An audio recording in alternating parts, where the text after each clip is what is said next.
Assalamualaikum warahmatullahi wabarakatuh.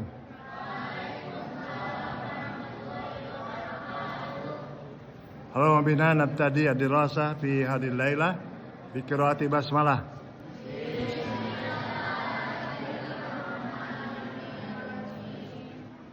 Ayuhat talaba wat talibat, kaifa halukum jami'an? Hal antum bi khair?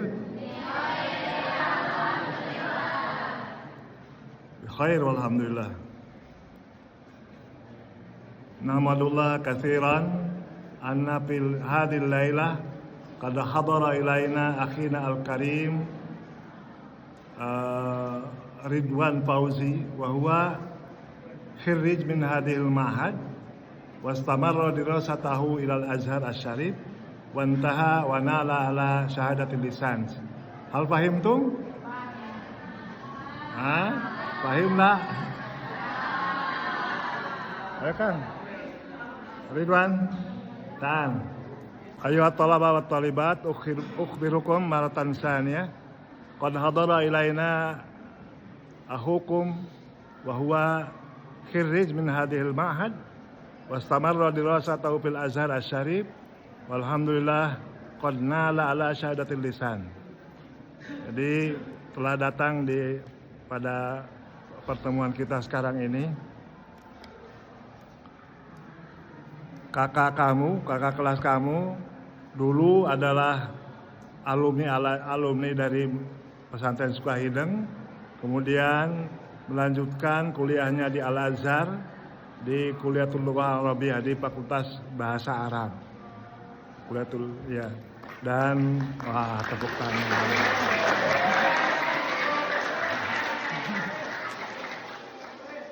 Dan alhamdulillah bisa menyelesaikan studinya seperti Bapak dulu. Jadi sampai lisans ya, selesai S1. Dan baru pulang pada tahun kemarin dan sampai sekarang belum punya istri.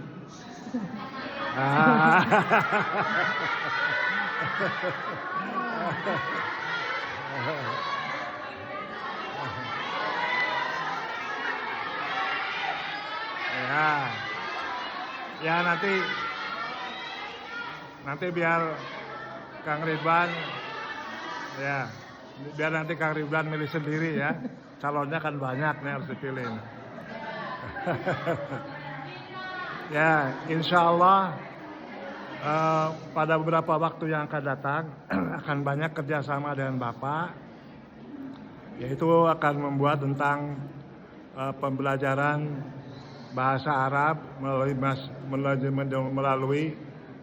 media IT ataupun penggunaan YouTube atau Facebook dan sebagainya untuk sebagai media pembelajaran. Maka oleh karena itu pada kesempatan ini dipersilakan Kang Ridwan untuk memberikan perkenalan sekaligus memberikan motivasi bagaimana sebetulnya belajar bahasa Arab ya. Dari mulai dulu sewaktu di Sukahideng sampai bisa kuliah di Mesir tempat waktu 4 tahun ya, hebat sekali. 4 tahun bisa selesai. Jadi kuliah di Azhar itu sangat sulit ya. Jadi untuk mencapai S-nya itu 4 tahun dan Mas Ridwan, untuk Kang Ridwan bisa tepat waktu. Persilakan Kang Ridwan untuk memperkenalkan diri dan memberikan motivasi. Paling tidak menjelaskan dulu waktu belajar di Sukahideng seperti apa, kemudian bagaimana bisa kuliah di Mesir, dan bagaimana bisa tepat 4 waktu selesai. Persilakan Kang Ridwan ya.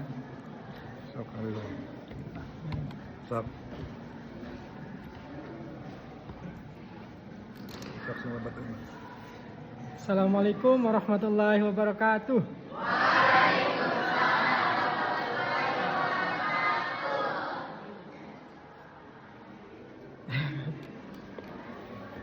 Meni arisin pendak aja sarang ada sadaya.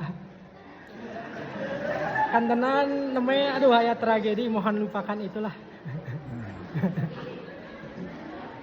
Terus biasa naon teh gebis tina pangcalikan sok diheureyan ku rencangan ka.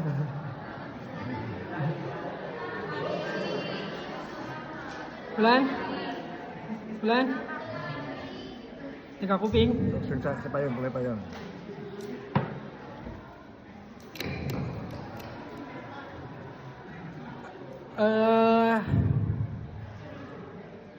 Bismillahirrahmanirrahim. Alhamdulillahirabbil alamin.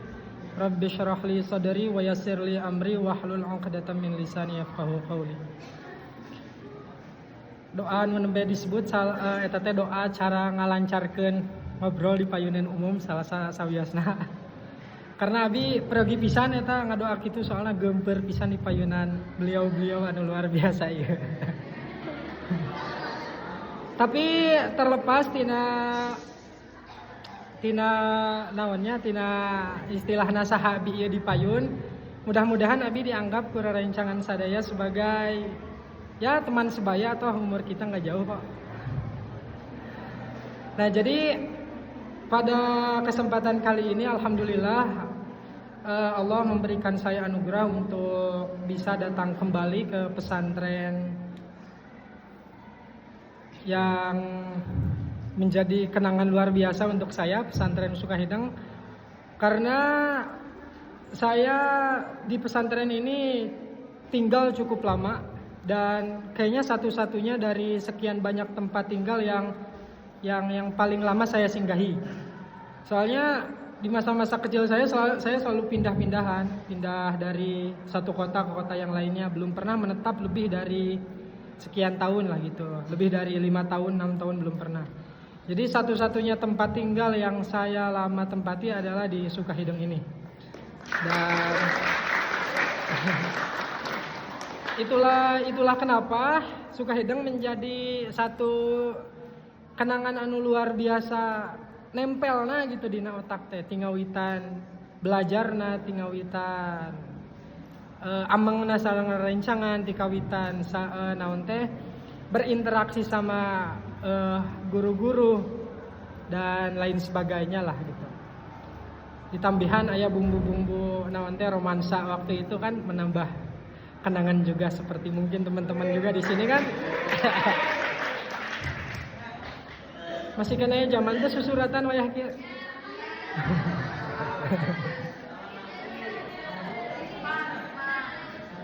Ieu teh ngaracung sadaya siga namangan di dieu ngacungna teh. Nah, jantan memang eta poin pertamana bahwa naon anu ku abi ayeuna tingali teu aya jauh benten. Bahasa Indonesia. Ya, bahasa Indonesia. Apa yang saya lihat sekarang mungkin tidak berubah banyak karena memang baru saja keluar dari Sukahideng ini 2018 dan singkatnya Pas COVID ya. pas COVID lulus ya Pak. Jadi di Sukahideng saya itu dari 2012 sampai 2018 6 tahun.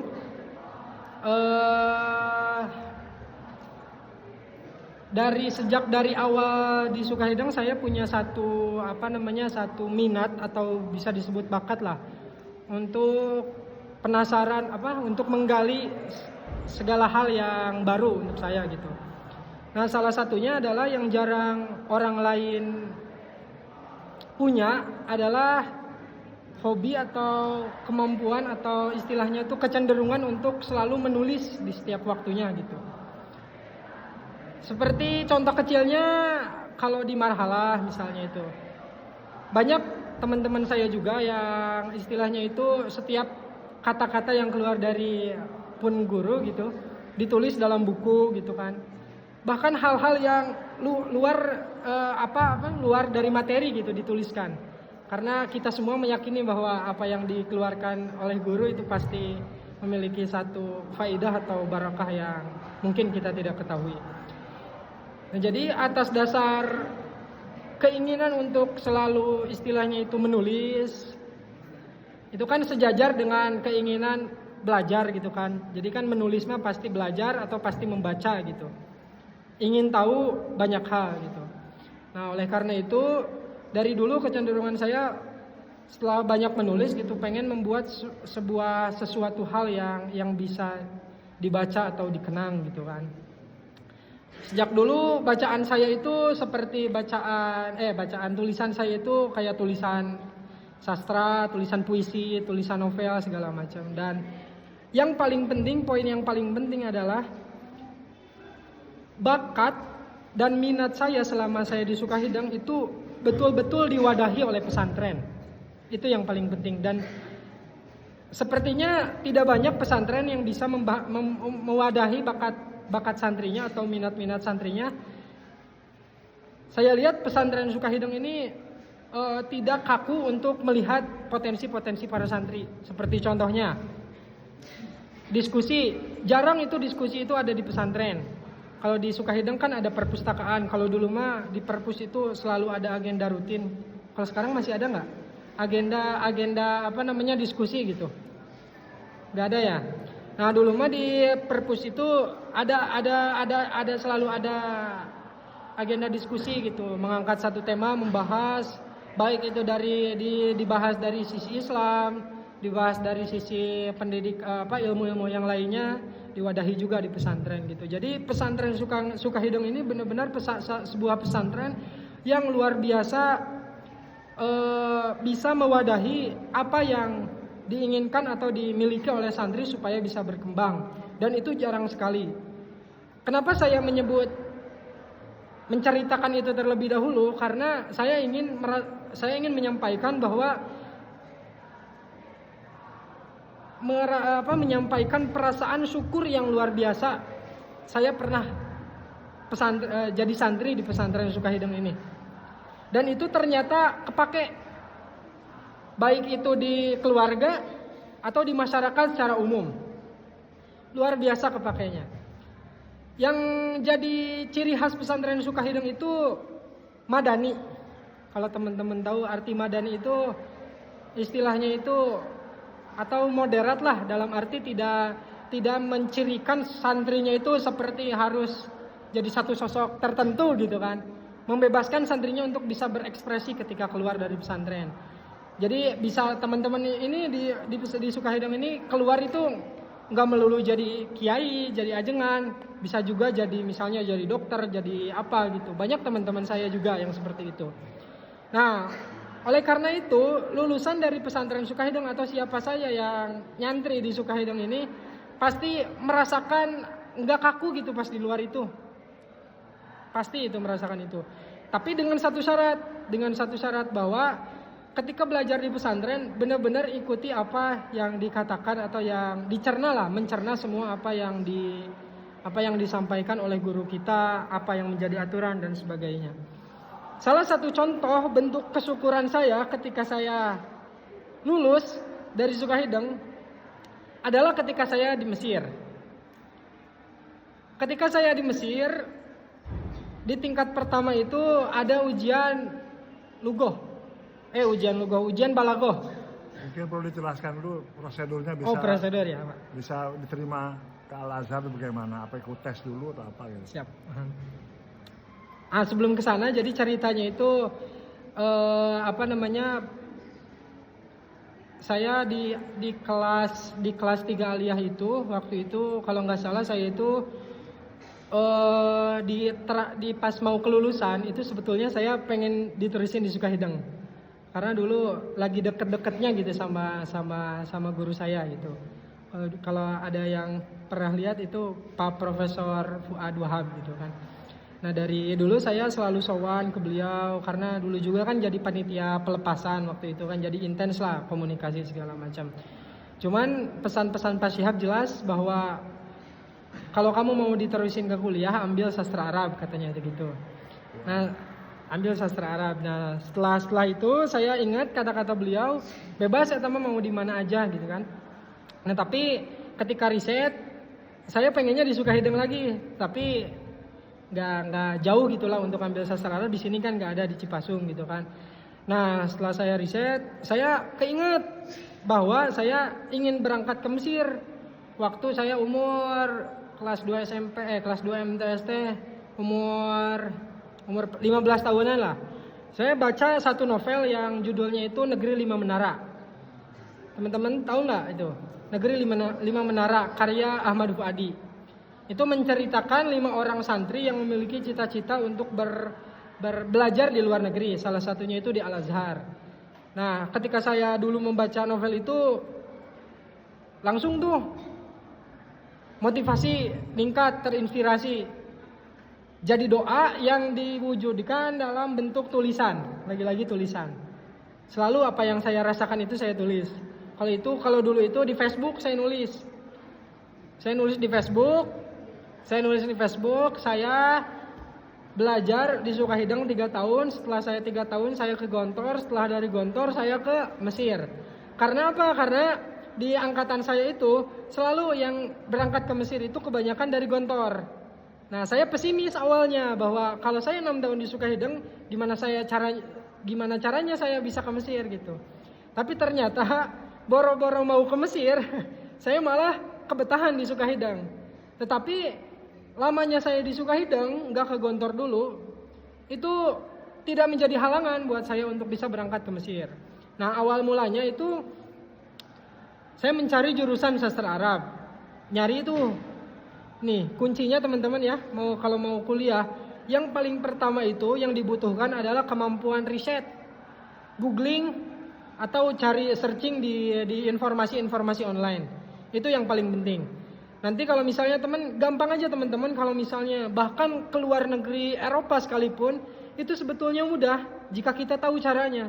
Yang buat kita pesimis dari awal, yang buat kita takut lah, kayaknya di luar negeri nggak bisa, saya Indonesia mah ya pendidikannya gini-gini aja, saya kayaknya nggak keterima kuliah di luar negeri. Itu salah, karena kita takut sebelum kita tahu gitu apa aja yang dibutuhkan.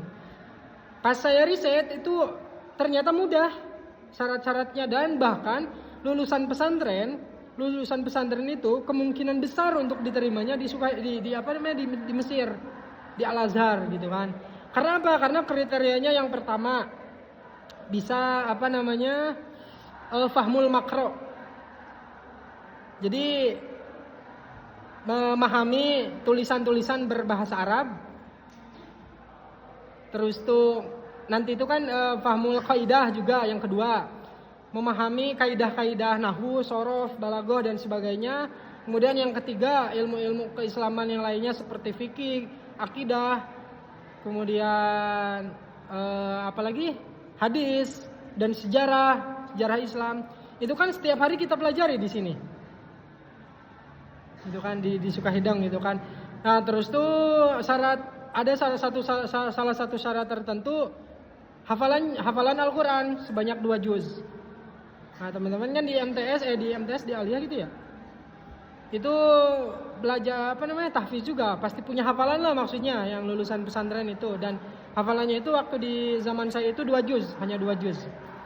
Nah, oleh karena saya mencari informasi, saya optimis saya bisa, meskipun saya bukan dari Gontor yang katanya kelulusan Gontor kebanyakan yang bisa ke Al-Azhar itu dari lulusan Gontor.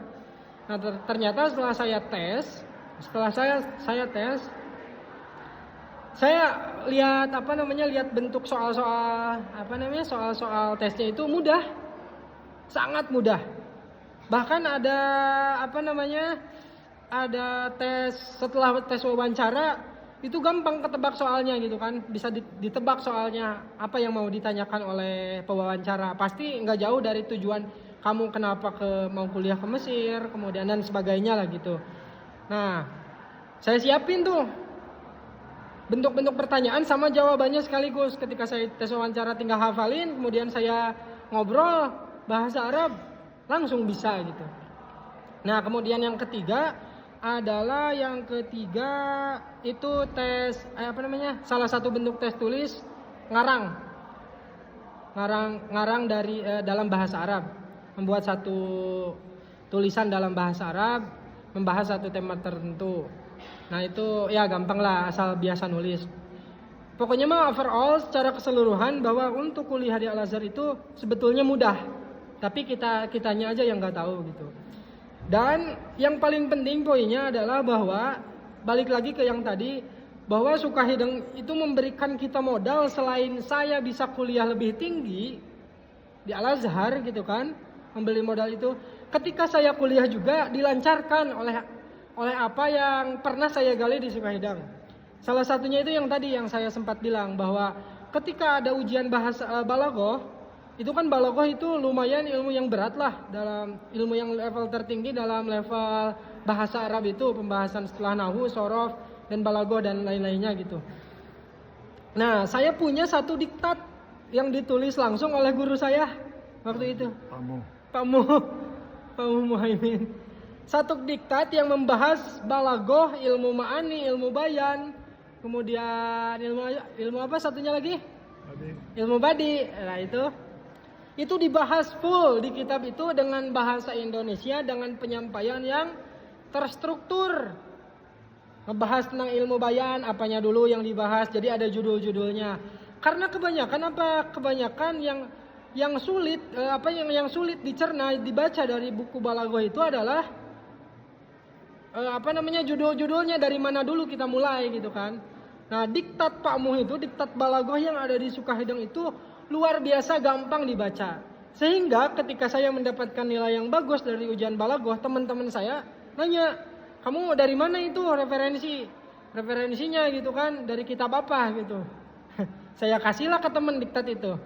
Dan setelah itu teman-teman saya minjem berapa lama gitu kan, seminggu, dan bergilir. Banyak yang ngantri lah kasarnya itu ke kitab karangan Sukahideng itu. Itu yang pertama, secara keilmuan Sukahideng bisa diadukan lah kasarnya dengan pesantren-pesantren yang lain. Jadi luar biasa itu Sukahideng. Kemudian yang kedua, secara intelektual, Sukahideng intelektual itu maksudnya secara keilmuan Sukahideng itu luar biasa tinggi keilmuannya itu. Kalau kalian perhatikan apa yang disampaikan oleh pimpinan pesantren kita, Bapak I, itu banyak mengeluarkan satu konsep cara membawa hidup itu bagaimana. Ternyata setelah saya ke Mesir itu juga persis yang disampaikan oleh Grand Syekh Al-Azhar. Pak I pernah bilang salah satu kalimat bahwa dalam mempelajari dalam beragama kita jangan menggunakan hati nurani, jangan menggunakan hati. Tapi pendekatan yang dilakukan adalah dengan akal pikiran, dengan dibarengi dengan wahyu. Nah, jadi jangan dikit-dikit baper lah untuk urusan agama itu.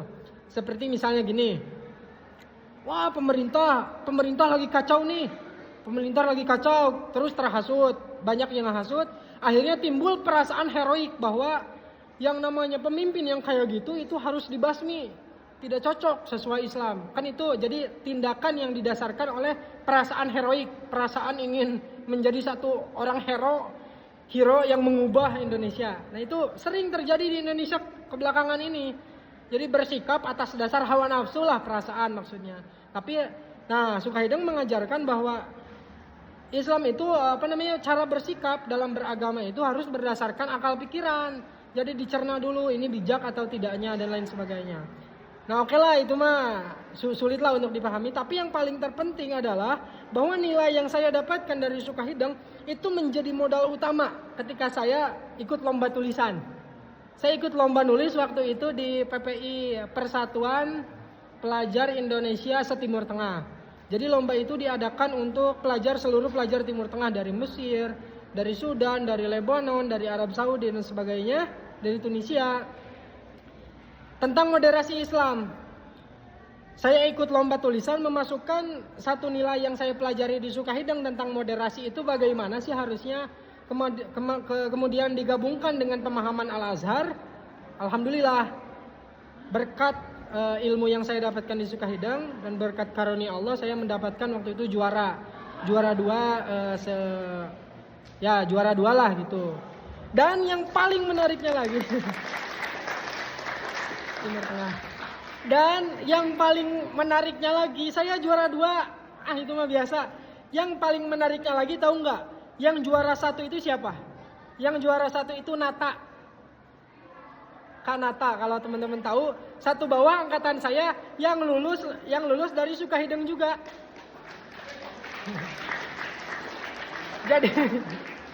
Jadi lomba menulis Setimur Tengah itu, lomba menulis Setimur Tengah itu pemenangnya itu nomor 1 dari Sukahideng, nomor 2 dari Sukahideng juga.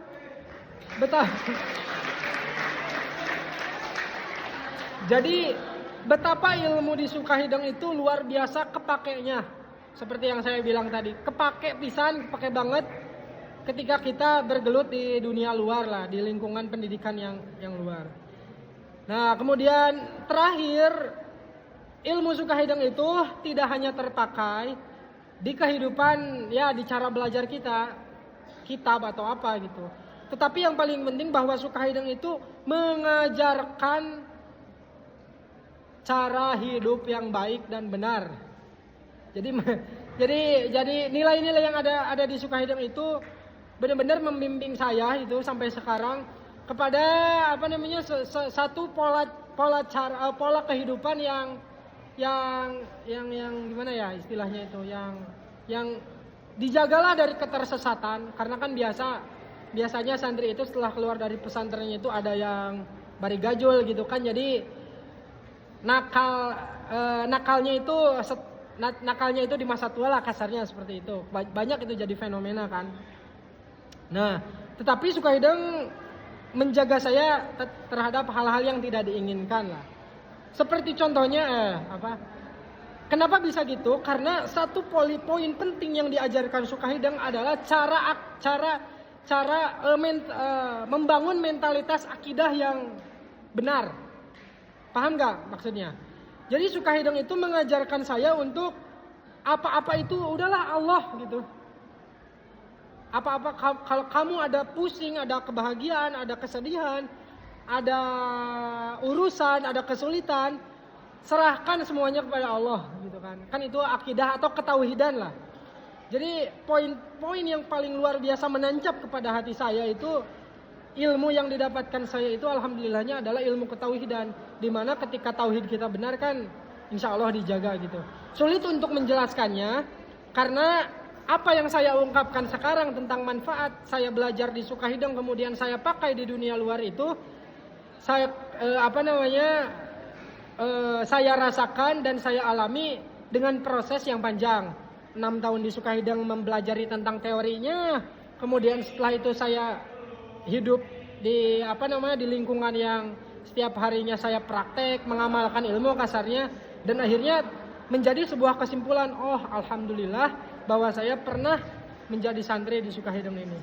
Dan karena Sukahideng juga terakhir, sebetulnya saya ini setahun ini dalam tanda kutip nganggur lah.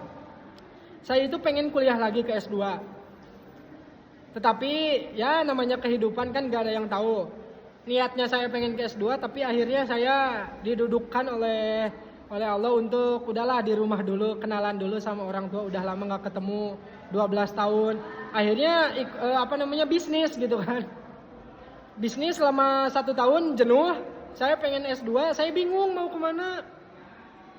kemana, informasi dari siapa, idealnya baiknya gimana. Dan berkat Sukahideng saya balik lagi ke sini untuk minta pencerahan dalam tanda kutip ya, meminta pencerahan ke Sukahideng melalui guru saya Bapak Syihab.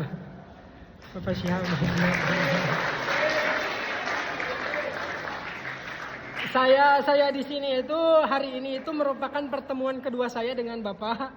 Pertemuan pertama itu ketika saya bingung lah untuk kemana, dan saya tahu bahwa Pak Syihab juga dari dulu memang giat dalam bidang keilmuan atau akademisi di dunia kampus. Akhirnya saya bertanya kepada beliau idealnya kayak gimana, karena awalnya saya ingin melanjutkan kuliah itu di luar negeri lagi di Eropa. Saya itu pengen di Jerman, Prancis waktu itu tuh. Tetapi ketika saya dalami lagi itu tidak realistis dan sebagainya. Akhirnya saya meminta pendapat beliau, dan pendapat beliau itu ya anu gitulah. Jadi mengarahkan intinya. Alhamdulillah di detik ini saya setelah pulang dari beliau saya riset tuh kampus-kampus tujuan saya menurut beliau, dan ketika saya baca alhamdulillah itu sangat cocok dengan minat dan bakat saya dalam tanda kutip. Dan merupakan satu kesyukuran ketika masalah ini terpecahkan lagi dan lagi oleh pesantren saya tercinta. Alhamdulillahirabbil alamin. Syukur itu yang paling saya rasakan sekarang, dan yang paling ingin saya sampaikan bahwa teman-teman juga harus mensyukuri nikmat yang Allah berikan dengan mendudukkan saudara-saudara sekalian di Sukahidang dengan cara ya normal aja, taati aturan, belajar yang baik, dan tahulah tujuan hidup itu mau jadi apalah, itu yang paling penting. Terima kasih. Assalamualaikum warahmatullahi wabarakatuh. Diucapkan terima kasih kepada Kang Ridwan yang telah menyampaikan motivasi untuk kita semua, sehingga dari apa yang disampaikan oleh Kang Ridwan bisa diambilkan pelajaran oleh Anda, baik yang mau tetap belajar di Indonesia ataupun akan melanjutkan belajar di luar negeri, khususnya di Mesir. Jadi walaupun di mana saja, tolong apa yang menjadi pelajaran, kebiasaan yang baik di pesantren Sukahidang ini terus dipegang. Jangan sampai keluar dari pesantren ini seperti kuda keluar tina gedogana, liar, jangan. Tapi apa yang pernah dibiasakan, kata Kang Ridwan tadi, tentang cara belajarnya, hormat kepada guru, ya, tentang masalah akidah, masalah kebiasaan-kebiasaan yang baik ya dalam ibadah ataupun belajar dan sedekah. Ya itu saja mungkin ya. Amin tatin, alhamdulillah. Sekian, wassalamualaikum warahmatullahi wabarakatuh.